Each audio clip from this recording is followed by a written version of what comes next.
MP विधानसभा monsoon सत्र का आज तीसरा दिन। कांग्रेस ने की सरकार को घेरने की पूरी तैयारी। सदन में अनुपूरक बजट पर होगी चर्चा।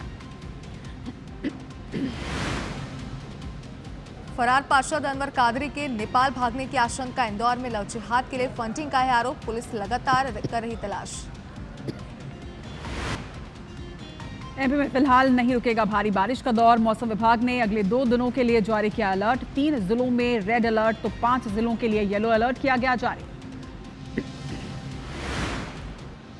रक्षाबंधन पर रेल यात्रियों को मिलेगा तोहफा। रीवा से रानी कमलापति के बीच दौड़ेगी स्पेशल ट्रेन। 7 जिलों में होगा स्टॉप।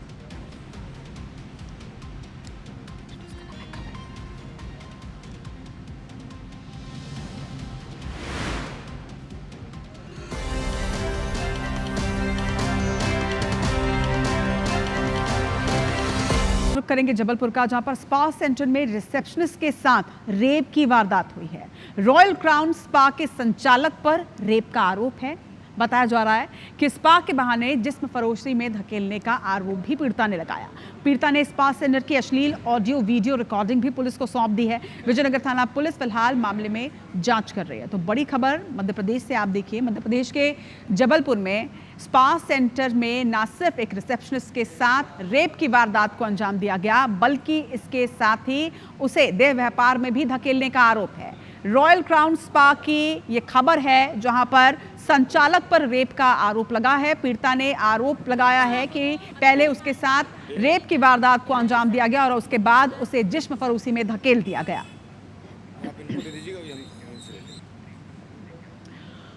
इधर मध्य प्रदेश में मुख्यमंत्री डॉक्टर मोहन यादव ने कानून व्यवस्था की समीक्षा बैठक में कुछ दिशा निर्देश दिए। अपराध कैसे भी हो, पुलिस तत्काल एक्शन सुनिश्चित करे। नवीन आपराधिक कानून के क्रियान्वयन में प्रदेश आगे है। इस स्थिति को बनाए रखा जाए। अपराध नियंत्रण में आईटी का भी पूरा उपयोग करें। तो लगातार जिस तरह से आंकड़े बढ़ते जा रहे थे, उसके बाद अब देखिए मध्य प्रदेश के मुख्यमंत्री डॉक्टर मोहन यादव इसे लेकर बेहद संजीदा हैं। उन्होंने कानून व्यवस्था की न सिर्फ समीक्षा बैठक की, बल्कि कड़े निर्देश इस पूरे मामले में दिए हैं। अपराध कैसे भी हो, पुलिस को तत्काल एक्शन लेना है। ये पुलिस विभाग को सुनिश्चित करना होगा। नवीन आपराधिक कानून के क्रियान्वयन में भी प्रदेश काफी आगे है, मगर इस स्थिति को बरकरार रखना है, बनाए रखना है, ये भी ध्यान रखना होगा। तो मीटिंग जिसमें कई अहम मुद्दों पर चर्चा की गई। लगातार बढ़ते आपराधिक आंकड़ों को कम करने के दिशा निर्देश जारी किए गए हैं।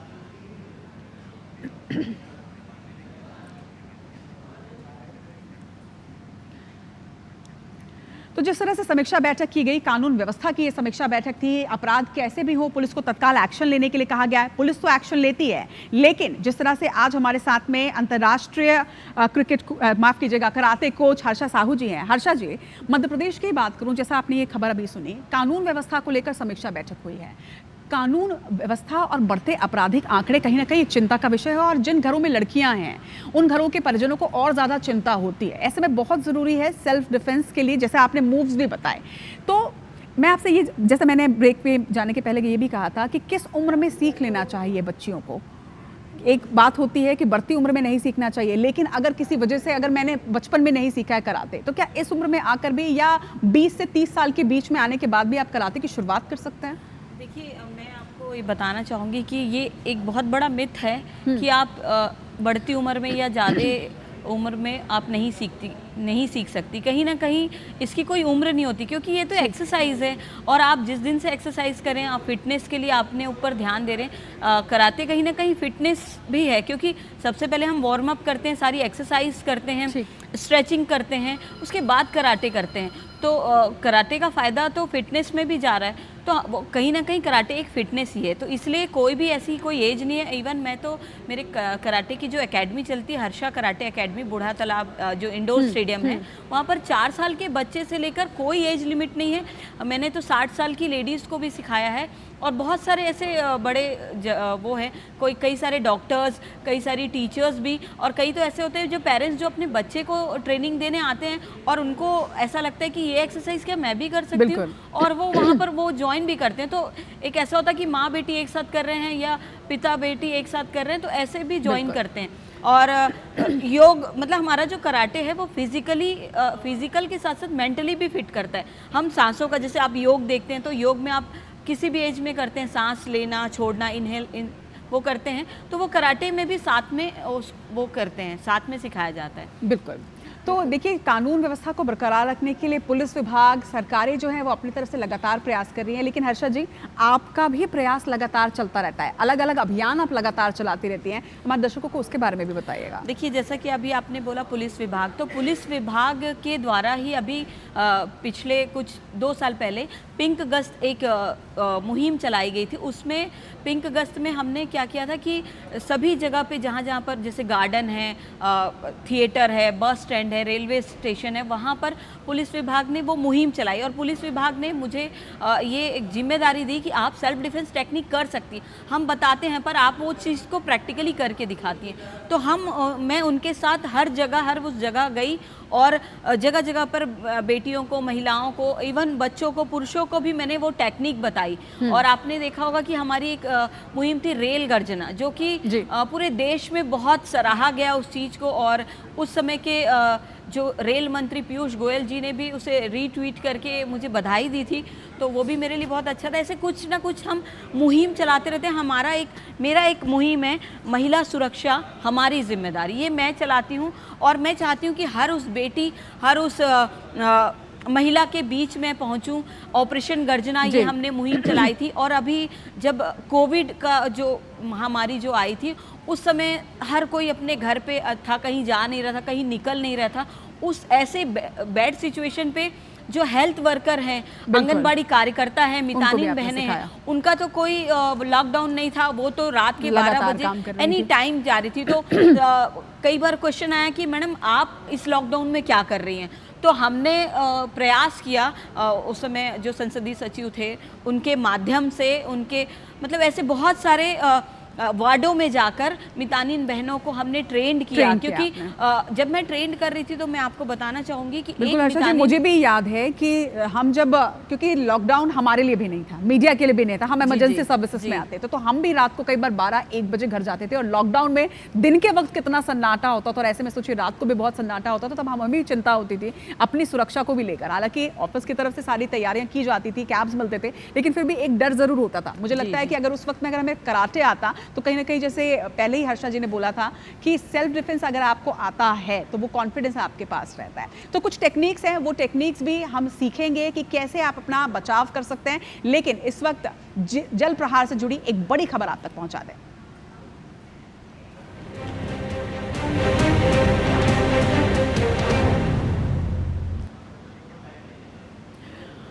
चलिए, तो लगातार बड़ी खबरों से आपको अपडेट कर रहे हैं मेरा मध्य प्रदेश में। अब आपको खबर बता दें और दिखा दें कि किस तरह से गुना में लगातार मूसलाधार बारिश की वजह से हालात बेकाबू हो गए हैं। शहर में बाढ़ जैसे हालात बन चुके हैं, सड़कों पर खड़े वाहन पानी में डूबते नजर आए। ये तस्वीरें आप देखिए, ये तस्वीरें अपने आप में बता रही हैं कि कितने फीट जल भराव है। अगर आपको लग रहा है कि ये नदी है, तो नहीं, यहाँ पर सड़कें हैं, लेकिन वो सड़कें आपको नजर नहीं आएंगी। सड़कों पर खड़े वाहन पानी में डूब चुके हैं, कई दुकानों का सामान तेज बहाव में बह चुका है, गली मोहल्ले की सड़कें तालाब बन चुकी हैं और बारिश का पानी घरों में घुस आया है। सबसे चिंताजनक स्थिति जिला अस्पताल के मैटरनिटी वार्ड की है, जहाँ पर पानी भर चुका है। म्याना के बिजली सब स्टेशन की तस्वीर भी आपको दिखाते हैं, जहां पर जलभराव के बाद से बिजली आपूर्ति पर संकट खड़ा हो गया है। इसके साथ ही पुलिया यहां पर बह चुकी है, जिससे यातायात भी बाधित है। अलग अलग लोगों के कैमरों में ये तस्वीरें कैद हुई हैं, जब आपकी टीवी स्क्रीन में है। ये ना सिर्फ यातायात प्रभावित है, बल्कि आप सड़कें देखिए, लोग कितनी परेशानियों का सामना यहाँ पर कर रहे हैं। कलोरा डैम का एक हिस्सा बारिश की वजह से डैमेज हुआ, लेकिन कॉलोनीज की तस्वीर गुना की आपके सामने है। ऐसा लग रहा है मानो हर तरफ सिर्फ नदियाँ ही हैं, लेकिन दरअसल ये सड़कें हैं। घरों के अंदर किस तरह से पानी घुसा हुआ है, दुकान के अंदर पानी, कमर तक के पानी में लोग परेशान हो रहे हैं ताकि अपने सामान को वो बचा पाएं, लेकिन सामान बहता चला जा रहा है। और अब खबर मंडला से आपको बता दें, जहां पर लापरवाही की वजह से एक युवक की जान पर कैसे बनाई, ये खबर में आप देखेंगे। उफनते नाले को पार करने की कोशिश में बाइक सवार युवक तेज बहाव में फंस गया। हालांकि युवक की जान बच गई, लेकिन उसकी बाइक पानी में बह गई। तस्वीर नैनपुर थाना क्षेत्र के बंधा नाला की है। आसपास मौजूद लोगों ने उसे रोकने का प्रयास भी किया, लेकिन युवक ने उनकी एक ना सुनी और अपनी बाइक लेकर नाले में उतर गया। नाले में घुसते ही तेज बहाव के कारण युवक अपनी बाइक पर से नियंत्रण खो बैठा और धीरे धीरे वो उसके साथ ही बहने लगा। लेकिन युवक ने यहाँ पर सूझबूझ दिखाई और तुरंत अपनी बाइक को छोड़ा, किसी तरह नाले से खुद बाहर निकला, क्योंकि अगर वो बाइक को बचाने का प्रयास करता तो संभवतः ऐसा भी हो सकता था कि बाइक के साथ वो खुद बह जाता। रात का समय था, इसीलिए कोई बचाव करने भी नहीं आ सकता था।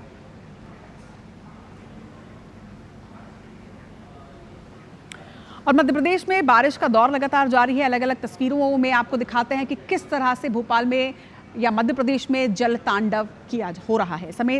भोपाल समेत प्रदेश के 34 जिलों में बारिश का अलर्ट जारी है। मेरे पीछे आप तस्वीरें भी देख रहे हैं। कुछ तस्वीरें जो आपके सामने आपको बताएंगी कि कैसे जल तांडव का कहर लगातार प्रदेश में जारी है।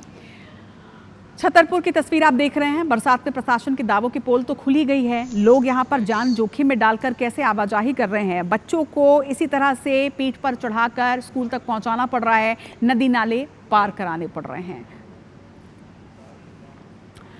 श्योपुर की तस्वीर भी आपको दिखाते हैं। बड़ौदा के सामुदायिक स्वास्थ्य केंद्र में घुटनों तक पानी भरा है। ये तस्वीर अस्पताल की है। अब आप ये सोचिए कि अगर अस्पताल में घुटनों तक पानी भरा है तो स्वास्थ्य सुविधाएं क्या ही मिल पा रही होंगी। मरीजों को पानी के बीच से होकर, लेकिन इसके बावजूद पहुंचना पड़ रहा है, क्योंकि मॉनसून में बीमारियां भी काफ़ी ज़्यादा होती हैं। दमोह की तस्वीरें आपको दिखाते हैं। तेंदुखेड़ा और तारादेही क्षेत्र में ब्यारमा नदी के उफान पर आने से हालत यहाँ बेहद चिंताजनक है। कई गांव में यहाँ पर जल भरा हुआ है और इसी वजह से संपर्क भी कई जगह का टूटा है। नदी के तेज बहाव की चपेट में आकर क्षेत्र के करीब 1 दर्जन से अधिक गाँव जलमग्न हो गए हैं। तस्वीरें अब आपको दिखाएंगे विदिशा की, जहां पर पथरिया थाना अंतर्गत ग्राम बेंदीगढ़ से पुलिस सेवा की तस्वीर सामने आई। ये तस्वीर आप देखिए, ये पुलिसकर्मी हैं जिन्होंने एक विकलांग को कंधे पर उठाकर उसका रेस्क्यू किया है। दरअसल ये विकलांग यहाँ पर फंसे हुए थे जब पुलिसकर्मी को इस बात की जानकारी लगी, क्योंकि कीचड़ से सनी ये सड़क नजर आ रही है, ये जगह नजर आ रही है। ऐसे में व्हीलचेयर नहीं चलाया जा सकता था और यही वजह है कि पुलिसकर्मी ने मानवता की तस्वीर दिखाई और कंधे पर लेकर उसे सफलतापूर्वक रेस्क्यू किया। तो विदिशा की भी ये तस्वीरें आपने देखी। मध्य प्रदेश में भारी बारिश के चलते आज कई स्कूलों की छुट्टियां भी हैं। राजधानी भोपाल के स्कूलों में आज छुट्टी का ऐलान किया गया है, लेकिन साथ ही हैवी रेन सिस्टम एक्टिव की वजह से जगह जगह मूसलाधार बारिश की वजह से किस तरह की स्थिति बन रही है ये आप देख रहे हैं। कई स्कूलों और अस्पतालों में पानी भरा हुआ है, कई नदी और नाले अपने उफान पर हैं, कहीं पुलिया के ऊपर से पानी बह रहा है तो कहीं सड़कें पूरी तरह से जलमग्न हो चुकी।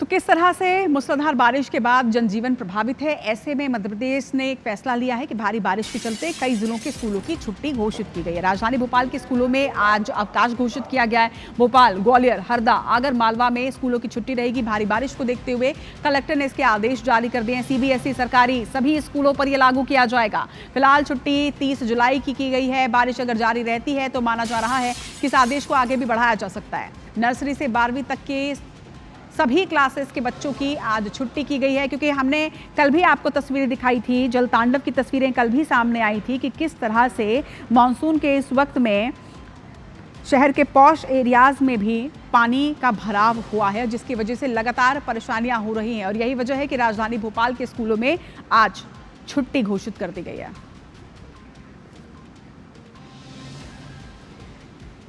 और सबसे बड़ी बात यह है कि मॉनसून की वजह से किस तरह से अलग अलग क्षेत्रों में कहर बरपा हुआ है, इसकी तस्वीरें लगातार हम देख रहे हैं। मुरैना से अब आपको एक तस्वीर में दिखाती हूँ कि तेज बारिश की वजह से स्कूल की दीवार और शौचालय यहाँ पर ढह गई है। बारिश की वजह से स्कूल भवन की दीवार किस तरह से भरभरा कर गिरी, इसका एक वीडियो भी सामने आया है। हालांकि बड़ा हादसा टला, छात्रों के स्कूल पहुंचने से पहले यह हादसा हुआ, वरना गंभीर हादसा हो सकता था, जैसे बीते दिनों हमने कई जगहों के स्कूल में देखा।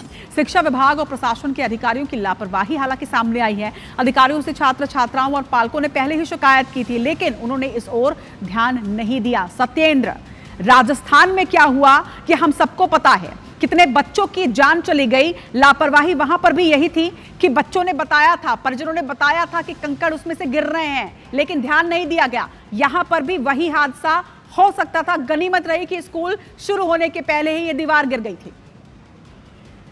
बिल्कुल, देखा जाए जिस तरीके से लगातार जो मॉनिटरिंग कराई जाती है और समय समय पर अधिकारी स्कूलों की जांच करते हैं और सूची भी बनाई जाती है कि जो जर्जर स्कूल हैं या जिन स्कूलों की हालत काफी खराब है। वहाँ पर पढ़ने के लिए बच्चे नहीं देते। इस तरह से ये रामपुर कला स्कूल है, उसमें भी एक हादसा है, शौचालय और दीवार गिरने से एक बड़ा हादसा टला है। हालांकि उस समय जमीनें पी रही थी कि छात्र छात्राएं जो थे वो चूंकि नहीं थे, और लगातार जो बारिश हो रही है इसका भी एक सबसे बड़ा कारण हो रहा है। और जिस समय जब प्रशासन के अधिकारियों को या शिक्षा विभाग के जो अधिकारी लगातार स्कूलों की मॉनिटरिंग करते हैं या वहाँ पर निरीक्षण करते हैं, उस समय उनसे कहा जाता है कि इस स्कूल की जर्जर हासिल हर बार डिसमेंटल के लिए सूची बनती है, लेकिन इसका डिसमेंटल क्यों नहीं किए जाते हैं। अगर उस समय छात्र छात्रा स्कूल में पढ़ने के लिए बैठे होते तो एक बड़ा हादसा हो सकता था, कई छात्रों को घायल या जान भी जा सकती थी। जिस तरीके से राजस्थान में जो हादसा हुआ है, तो इस तरीके से शिक्षा विभाग के अधिकारी और जिला प्रशासन के अधिकारियों को लगातार जो मॉनिटरिंग कर रहे हैं और निरीक्षण कर रहे हैं स्कूलों का,